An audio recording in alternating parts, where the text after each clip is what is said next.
അതെ അതെ, എനിക്ക് കുറച്ച് ദിവസം മുന്നേ വരാൻ പറ്റിയുള്ളൂ, അതായിരുന്നു അവസ്ഥ. എന്തായാലും ഇപ്രാവശ്യം പാലക്കാടിലെ ഇലക്ഷൻ എന്ന് പറയുന്നത് ഇതുവരെ കേരളം കാണാത്തൊരു ഇലക്ഷനാണ്. അന്ന് എനിക്കും നിങ്ങൾക്കും ഒക്കെ അറിയുന്ന പോലെ അതേ ഒരു ഉത്കണ്ഠ എനിക്കും ഉണ്ട്. എന്തായാലും 23-ാം തീയതി നമുക്കറിയാലോ. ഈ സൗമ്യയുടെ വോട്ട് പോലും കള്ളവോട്ടെന്നാണ് പ്രതിപക്ഷ നേതാവ് പറഞ്ഞത്. അപ്പോൾ വോട്ട് രേഖപ്പെടുത്തി കഴിഞ്ഞു. വോട്ട് രേഖപ്പെടുത്തി കഴിഞ്ഞു. ഞാനിതിൻ്റെ കാര്യങ്ങളെല്ലാം വളരെ വിശദമായി നമ്മൾ ചർച്ച ചെയ്തതായിരുന്നു.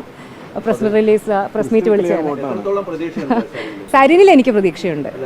അത് തന്നെയാണ് പറയുന്നത്. എനിക്കുള്ള പ്രതീക്ഷ, സരിനെ ഒരു വ്യക്തി എന്നുള്ള രീതിയിൽ എനിക്ക് ഉള്ള പ്രതീക്ഷ തന്നെ ഇവിടെയുള്ള വോട്ടർമാർക്കും ഉണ്ടാക്കിയെടുക്കാൻ സാധിച്ചു എന്ന് തന്നെയാണ് ഞങ്ങൾ വിശ്വസിക്കുന്നത്. അതുകൊണ്ട് തന്നെ നല്ല ശുഭപ്രതീക്ഷയാണ്. ഒരു ജനപ്രതിനിധി എന്ന് പറഞ്ഞു കഴിഞ്ഞാൽ ജനങ്ങൾക്ക് വേണ്ടി, ആ നാടിന് വേണ്ടി നന്മ ചെയ്യുന്ന ആളാവണം എന്നുള്ളതാണ് ബേസിക് ആയിട്ടുള്ള ക്രൈറ്റീരിയ.